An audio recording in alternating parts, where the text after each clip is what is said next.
outils qui sont formidables pour ça. Oui, alors donc, pour mieux se comprendre, donc et pour justement régler les petites choses qui ne le sont pas. Puis aussi, quelque part, le thème astral, c'est un peu une carte de visite, Tout une à carte fait. d'identité. Exactement. C'est une façon de dire, voilà, moi je sais, moi je suis ça. Je suis ça, alors que autrement, ça reste très vague. C'est une façon de visualiser quelque chose. Complètement, c'est une de soi-même. représentation de soi, et c'est avec les qualités, les défauts, les avantages, les inconvénients.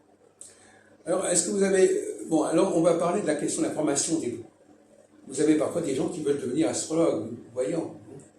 Alors, oui, j'en ai...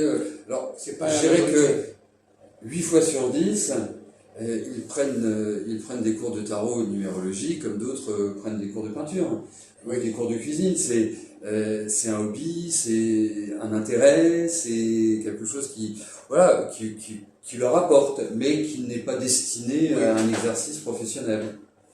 Alors, si vous avez affaire à des gens qui voudraient en faire un exercice professionnel, qu'est-ce que vous leur donneriez comme... est-ce que vous feriez une formation? Parce que justement, nous, on a souvent eu ce problème à une époque. Parce que parmi les élèves, il y avait ceux qui voulaient être professionnels et ceux qui n'avaient pas vraiment envie de l'être, mais qui voulaient s'initier à l'astrologie. Est-ce qu'on peut faire le même enseignement pour ces deux populations? Alors, je pense que l'enseignement de base est identique. Oui. Après, c'est aussi dans la manière, dans la communication, Oui. Dans la façon de dire les choses. Il faut absolument pas être brutal, être radical, être voilà, c'est comme ça et c'est pas autrement.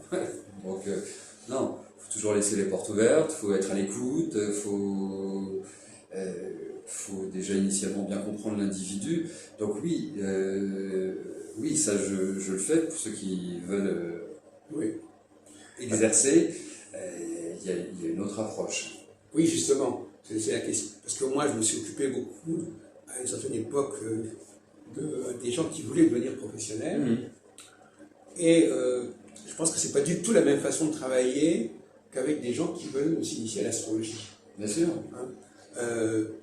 Et je dirais même, ça va peut-être vous choquer ce que je vais vous dire. Allez-y, choquez-moi. Le professionnel n'a pas forcément besoin de croire en l'astrologie, comme bon, par exemple, les gens qui veulent devenir professionnels, ils n'ont pas forcément besoin de croire en l'astrologie, ils peuvent croire que l'astrologie est utile. Alors que des gens qui veulent s'initier à l'astrologie, ils ont un gros investissement par rapport à l'astrologie. Donc c'est pas du tout la même démarche. Et il y a aussi ce qu'on appelle le contre-transfert. C'est-à-dire l'astrologue qui est, il est face à une demande et il pense qu'il doit être à la hauteur de cette demande, par exemple, des trucs comme ça. Donc je veux dire par là que vous parlez de la longueur des cours d'astrologie.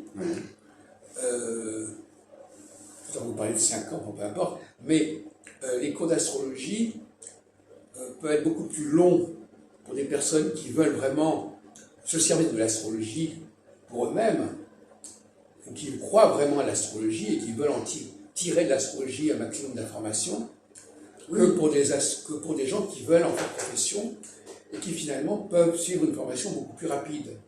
Paradoxalement. Enfin, on va peut-être continuer là-dessus. Oui, je voudrais savoir ce que vous en pensez. Forcément, vous avez noté que même au bout de 5 ans de cours d'astrologie, il vous manque quand même un élément important, c'est la pratique. Et cette pratique, vous ne pouvez l'avoir qu'en exerçant. Ah non, c'est pas tout à fait ce que je voulais dire. Je voulais dire que moi j'avais créé il y a quelques